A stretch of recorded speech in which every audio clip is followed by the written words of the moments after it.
et du Saint-Esprit. Amen. De l'Évangile de Jésus-Christ selon Saint Luc au chapitre 4, versets 38 à 44. Jésus quitta la synagogue et entra dans la maison de Simon.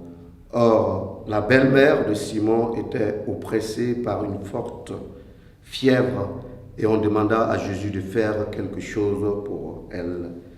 Il se pencha sur elle, menaça la fièvre et la fièvre la quitta.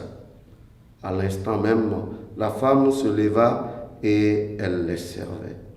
Au coucher du soleil, tous ceux qui avaient des malades atteints de diverses infirmités les lui amenèrent. Et Jésus imposa les mains à chacun d'eux, les guérissait. Et même des démons sortaient de beaucoup d'entre eux en criant, « C'est toi le Fils de Dieu !» Mais Jésus les menaçait et leur interdisait de parler, parce qu'ils savaient, eux, que le Christ, c'était lui. Quand il fit jour, Jésus sortit et s'en alla dans un endroit désert. Les foules le cherchaient. Elles arrivèrent jusqu'à lui et elles le retenaient pour l'empêcher de les quitter. Mais il leur dit, aux autres villes aussi, il faut que j'annonce la bonne nouvelle du règne de Dieu, car c'est pour cela que j'ai été envoyé. Et il proclamait l'évangile dans les synagogues du pays des Juifs. Acclamons la parole de Dieu. Louange à toi, Seigneur Jésus.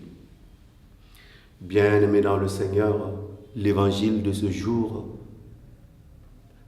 nous situe dans la mission du Christ, nous situe dans la mission de Jésus.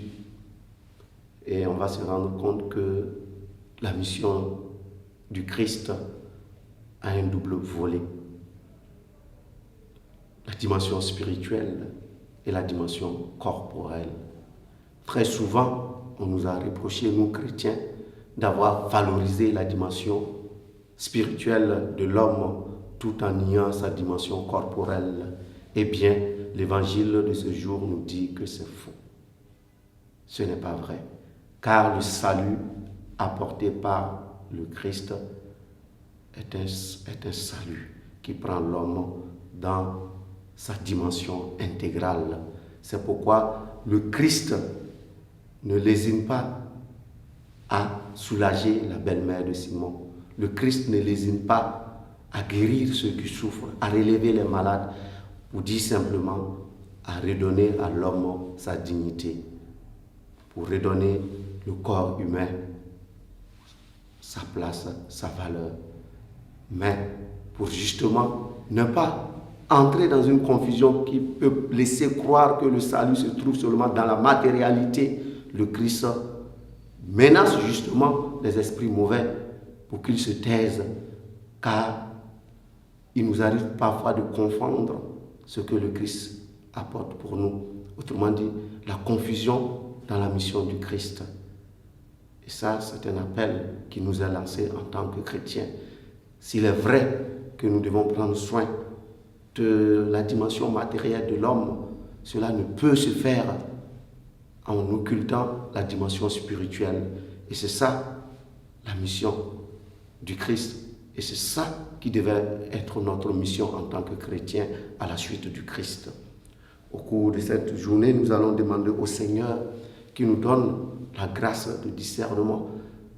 Cette grâce qui nous aide non seulement à pouvoir prendre soin de l'homme dans sa dimension matérielle, mais qu'on puisse aussi s'intéresser à l'homme dans sa dimension spirituelle. Loué soit Jésus-Christ.